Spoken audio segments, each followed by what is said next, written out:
నమస్తే, welcome to KK news. నేను శ్రీదేవి. ఇంకా 10 రోజుల వ్యవధి మాత్రమే ఉంది. ఏపీ కొత్త పాలకులు ఎవరో తీర్పు రానుంది. అన్ని పార్టీలు గెలుపుపై ధీమా వ్యక్తం చేస్తున్నాయి. లెక్కలు కట్టి తామే గెలుపొందుతామని ప్రకటిస్తున్నారు. పెరిగిన ఓటింగ్ శాతం తమదేనని చెప్పుకొస్తున్నారు.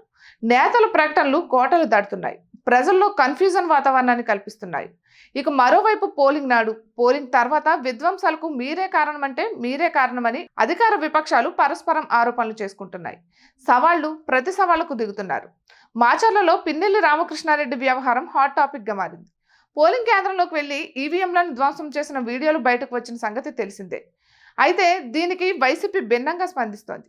మొత్తం 9 చోట్ల ఈవీఎంలను ధ్వంసం చేస్తే ఒక్క పిన్నెల్లి ధ్వంసం చేసిన వీడియో బయటకు రావడం ఏమిటని ప్రశ్నిస్తోంది. ఇక మరోవైపు చాలా నియోజకవర్గాల్లో వైసీపీ నేతలు రీపోలింగ్ కు డిమాండ్ చేస్తున్నారు. టీడీపీ రిగ్గింగ్ కు పాల్పడిందని, అటువంటి కేంద్రాల్లో రీపోలింగ్ నిర్వహించాలని మంత్రి అంబటి లాంటి వారు ఏకంగా న్యాయస్థానాన్ని ఆశ్రయించారు.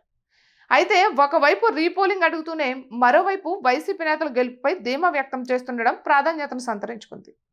సీఎం జగన్ విదేశీ పర్యటనకు వెళ్లిన సంగతి తెలిసిందే. అయితే సహజంగా ప్రభుత్వం, పార్టీ విధానాలపై సజ్జల రామకృష్ణారెడ్డి ఎక్కువగా మాట్లాడుతుంటారు.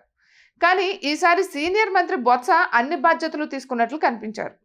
గెలుపుపై ధీమా వ్యక్తం చేసిన బొత్స జూన్ 9న విశాఖలో జగన్ సీఎంగా ప్రమాణ స్వీకారం చేస్తారని ప్రకటించారు. పిన్నెల్లి రామకృష్ణారెడ్డి వ్యవహారంపై సైతం మీడియాతో మాట్లాడారు.